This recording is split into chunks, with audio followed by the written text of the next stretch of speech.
Bienvenue sur l'Argus.fr pour le tout premier essai de la dernière addition à la vaste gamme de SUV de la marque aux losanges. C'est le Renault Symbioz qui est ici sous le soleil de Valence en Espagne, le pays dans lequel il est fabriqué et duquel seront livrés les premiers exemplaires dès le mois de septembre.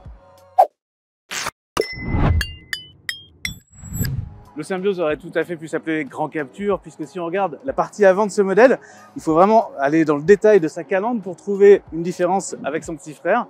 En effet, toute la partie avant jusqu'au pilier B sont communes tout simplement avec le Capture et le Symbioz. Le Symbioz est construit sur la plateforme CMF-B, la même plateforme que le Capture. Il garde d'ailleurs exactement le même empattement. Les 17 cm supplémentaires qui lui permettent d'atteindre une longueur de 4,41 m sont donc dans la partie arrière. Et on va le voir, c'est ce qui lui permet d'avoir un bien meilleur volume utile. On l'a vu, certaines parties du design du Symbioz sont communes avec le Capture, mais malgré tout, ça lui donne une prestance un petit peu différente. On voit que c'est un véhicule qui s'approche de la catégorie supérieure, du segment C. Plus long, il est bien assis sur des roues ici de 19 pouces dans cette version, et ça lui donne au final une personnalité qui lui est propre et différente de celle du Capture.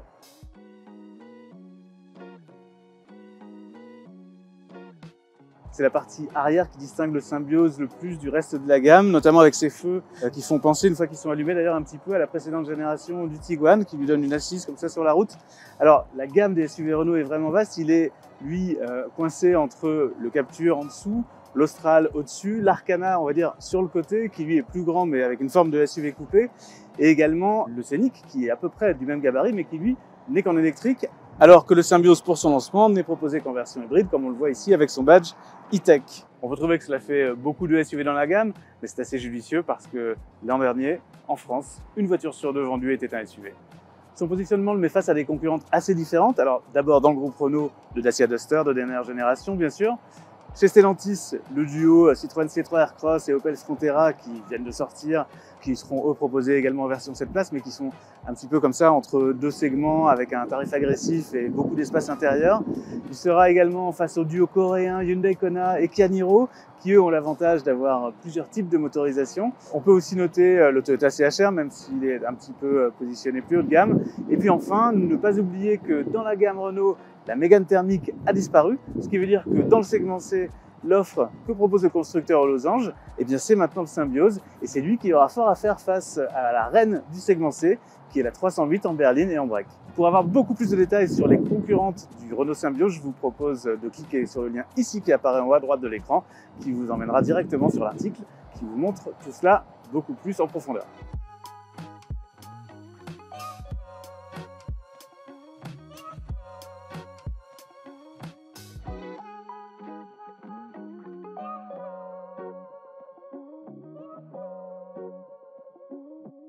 Si vous connaissez l'intérieur du Capture, eh bien vous connaissez l'intérieur du Symbioz, à quelques détails près, ce sont les mêmes.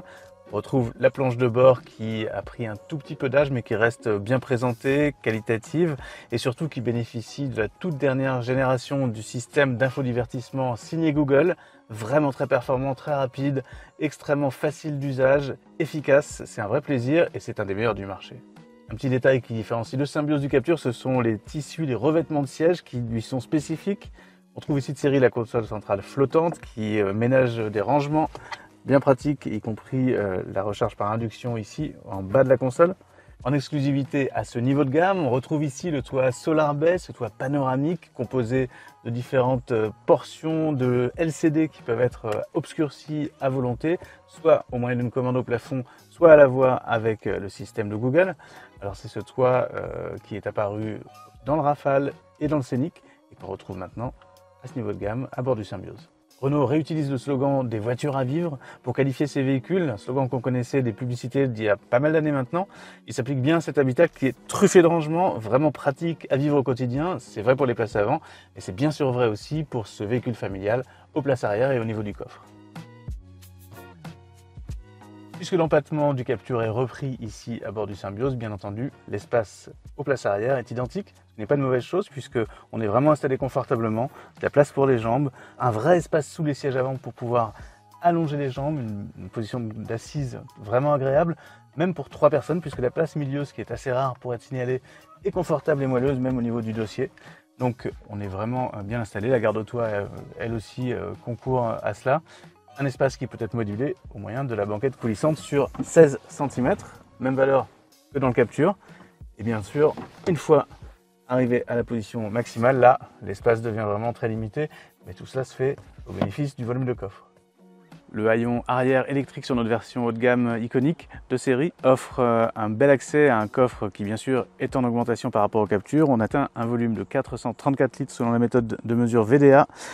Une fois la banquette rabattue, le volume total dépasse 1,5 m3 et il est possible, avec le plancher qui se règle sur 2 hauteurs différentes, de former un plancher plat pour plus de praticité au moment du chargement.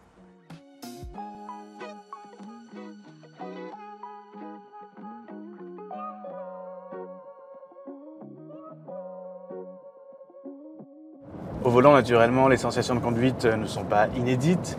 On part d'une base déjà connue et on trouve sous le capot comme unique offre au lancement de ce Symbiose le petit groupe hybride que l'on connaît sur d'autres modèles de la gamme Renault, d'une puissance de 145 chevaux, donc avec son bloc 4 cylindres 1,6 litre accouplé à un gros démarreur générateur, ainsi qu'une machine électrique et une batterie de 1,2 kWh. Dans cette version hybride, pas de palette au volant ou de différents modes de régénération. En revanche, classique, on a la position B pour brake de la transmission qui permet d'avoir au lever de pied un frein moteur assez consistant, beaucoup plus de régénération, ce qui peut être utile pour recharger un petit peu plus vite la batterie, notamment en ville ou dans le trafic. C'est un choix technique qui est vraiment très bien adapté à la définition de cette voiture, à usage familial, plutôt en conduite tranquille. Et ce qu'on apprécie particulièrement, c'est la douceur de la gestion du système hybride, ce qui n'est pas forcément toujours le cas, on l'a vu avec Rafale, dans des versions plus puissantes, mais ici, vraiment, c'est très agréable. C'est bien sûr une gestion moteur qui est tournée vers l'économie d'essence. Il peut même, lorsque on programme le GPS, anticiper sur les 7 prochains kilomètres le relief qui est à venir et gérer de la manière la plus intelligente la puissance qui reste dans la batterie pour pouvoir aider au maximum dans les phases où la voiture a besoin d'être relancée avec son moteur électrique. En termes de consommation, en ville, on le sait, ce bloc est particulièrement efficient et permet de rouler jusqu'à officiellement 80% en mode tout électrique. Et franchement, ça se ressent vraiment beaucoup. On est très souvent en phase électrique en ville. C'est non seulement très efficient, mais aussi vraiment agréable de rouler en silence et d'avoir l'impression, comme on le connaît sur la plupart des hybrides actuels qui sont devenus très performants à ce niveau-là, on a vraiment l'impression de rouler beaucoup en électrique. Ça, c'est un grand plus. Et la consommation en ville s'en ressent bien sûr. Sur route, la consommation dépend beaucoup du mode de conduite et du relief. On a noté entre 5 et 7 litres au 100, plutôt souvent plus proche des 7 litres, ce qui est bien, mais pas non plus du tout exceptionnel. On s'attendait un petit peu à mieux. Et sur autoroute, à 130 km/h stabilisé, on est à 7,5 litres, ce qui est, je dirais, dans la moyenne, pas la meilleure, mais qui est vraiment très correct. Sur la gauche de la planche de bord, on a un bouton nommé e-Save qui, lorsqu'il est enclenché, permet de conserver 40% de la charge de la batterie. Ça, c'est quelque chose qu'on peut choisir de faire pour anticiper soit un passage en ville, comme c'est le cas ici, et maximiser le mode électrique, bien sûr, mais aussi pour des passages sur route avec beaucoup de faux plats, par exemple, ce qui permet de plus compter sur le support du couple du moteur électrique plutôt que de forcer des relances en rétrogradant avec le moteur thermique.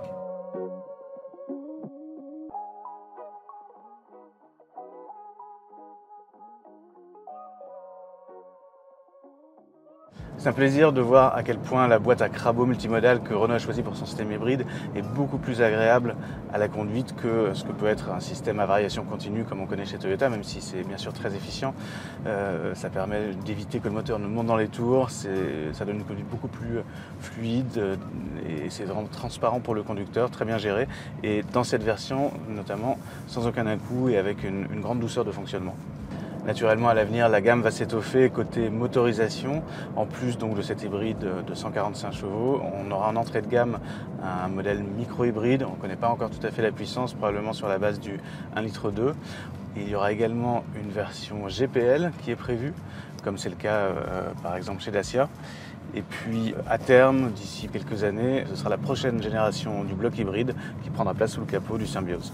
En toute logique, le typage de suspension est orienté confort sur une voiture familiale comme celle-ci. C'est réussi, on note juste quelques petites trépidations sur certains revêtements, mais globalement, vraiment, la suspension est bien filtrée, le niveau sonore est soigné, pas trop de bruit de roulement, un tout petit peu de bruit d'air en arrivant à 130 km/h, mais il faut aller à ce type de vitesse pour les entendre. Disons que le compromis est vraiment en harmonie avec la vocation de la voiture et l'espace intérieur, ainsi que le moelleux des sièges qu'elle propose. Logiquement, en poussant le curseur côté confort, les réglages de châssis ne vont pas dans le sens d'être le plus pointu possible. C'est pas le propos ici, c'est normal. Mais en revanche, on a un droit à un comportement vraiment sans histoire, efficace, rassurant, sous-vireur lorsqu'il le faut et qui va bien avec l'esprit de la voiture. Pour ce Symbiose sorti en 2024 au moment de la réglementation GSR2 qui impose un certain nombre d'aides à la conduite, on a évidemment toute une panoplie vraiment très complète de ces aides qui sont disponibles, jusqu'à 29 ADAS au total.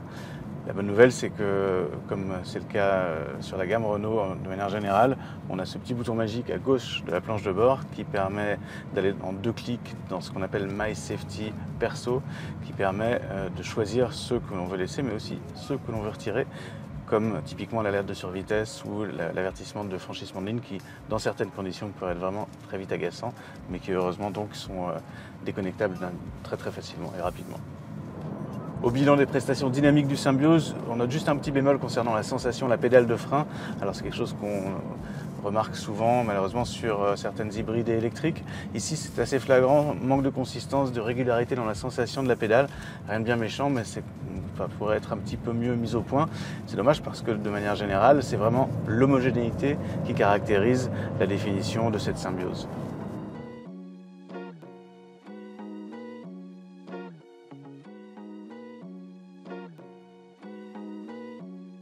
Avec un tarif d'entrée de gamme au moment du lancement de 34 900 €, le Symbiose mérite vraiment bien son nom.